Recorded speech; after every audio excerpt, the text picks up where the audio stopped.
Hey, we're back. It's the Morning Brew. Aaron Muffaletto, Larry Aarons. This is a segment on behalf of our friends at the Albuquerque Hispano Chamber of Commerce, and Cynthia Jaramillo is here. How are you? Good. How are you? Thank you for having me. This time we got you on the couch over here.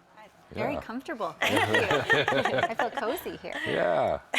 Also with us today is Debra Hammer. Debra is Chief Communications Person with the New Mexico Health Exchange. Welcome, Debra. Good to see you. Thank you very much for having us this Used to be with ABQ Health Partners. That's correct. All that right. was my last position, and I've moved into some more fun. I can see that you have. So, Aaron, go ahead. So first of all, tell us a little bit about what is the New Mexico Health Insurance Exchange? Sure. The New Mexico Health Insurance Exchange, or we call it NMHIX, NMHIX, was founded in May of 2013 by our legislature. And basically, it is to get people to sign up for affordable health care in New Mexico. And we have over 430,000 people are uninsured in this state. So it's very important that people kind of look into this information and look and see if they can get affordable coverage. Oh. So how many people so far are jumping on the bandwagon do we have? Well, New Mexico's a little bit unique, like always. Yeah. We have a hybrid model. So right now we're using healthcare.gov through the federal government to sign up individuals, and we've built our SHOP system for small employers in New Mexico. So we get our numbers from the feds monthly. The last update was December 28th, and we had more than 7,600 New Mexicans sign up for insurance. Oh, okay. So it's a good start. Yeah. It's only January. Right, we So have what are the March. deadlines? March 31st is a big deadline. That's when people need to sign up for insurance in order to avoid a penalty, and most importantly, to get coverage for 2014. So unless they have a special circumstance, they wouldn't be able to sign up for insurance until 2015. No.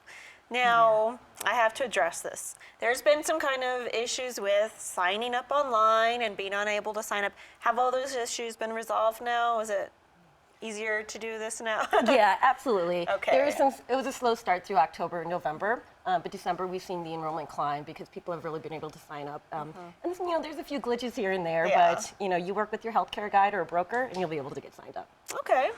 I looked into this, and I don't, Debra, honestly, I don't need maternity care. So how do I get that out of my health plan? Well, you can't. But I don't need it.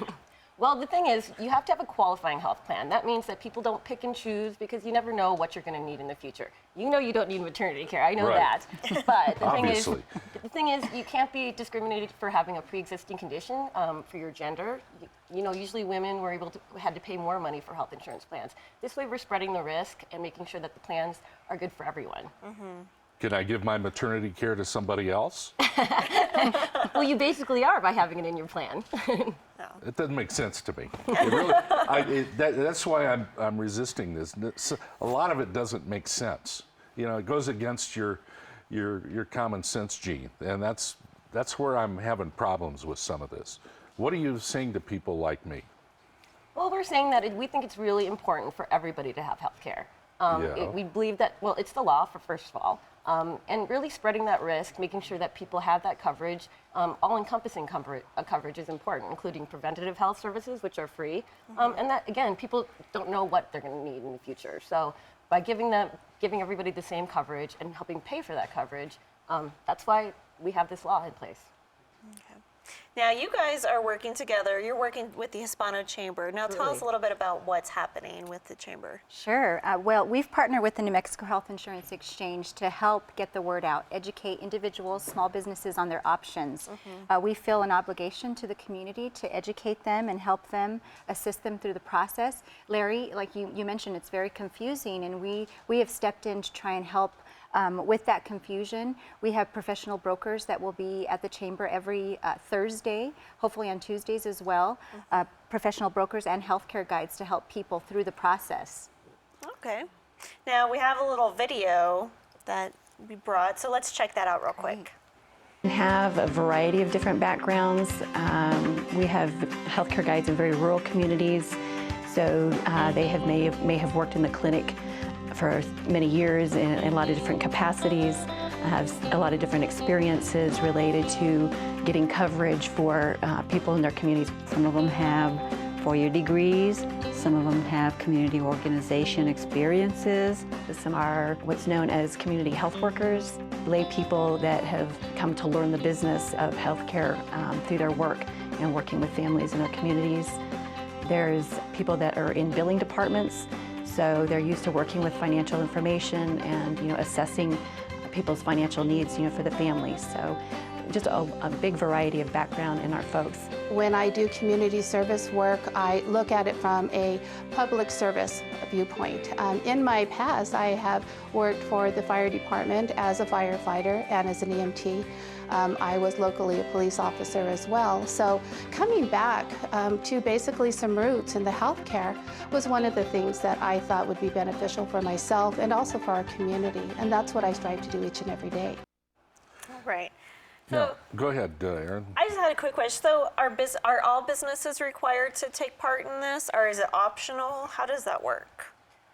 Right now, small businesses and large businesses have another year before it's mandatory to offer health insurance. Okay. So Now, is that like small businesses, all small businesses? Like, what if you're even just a one-person shop? well, if you're a sole proprietor, then you would probably go on the individual exchange. For the small businesses, it's businesses less than 50 employees. Okay. I have a question about the people that have signed up already.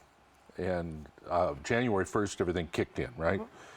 Is it working? Are the doctors being paid? Are the payments working? Is all the infrastructure of actually going to see somebody and having the insurance work, is that in place? And have you had any problems with that?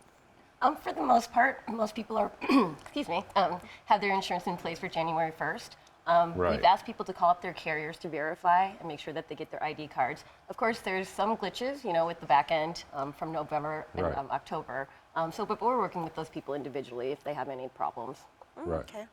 Are there people that you can call and talk to? Absolutely. We have a 24/7 call center at the New Mexico Health Insurance Exchange. It's at 1-855-99-NMHIX. And you can also go to bewellnm.com, and you can find our more than 400 healthcare guides that are throughout the state, as well as brokers to talk to.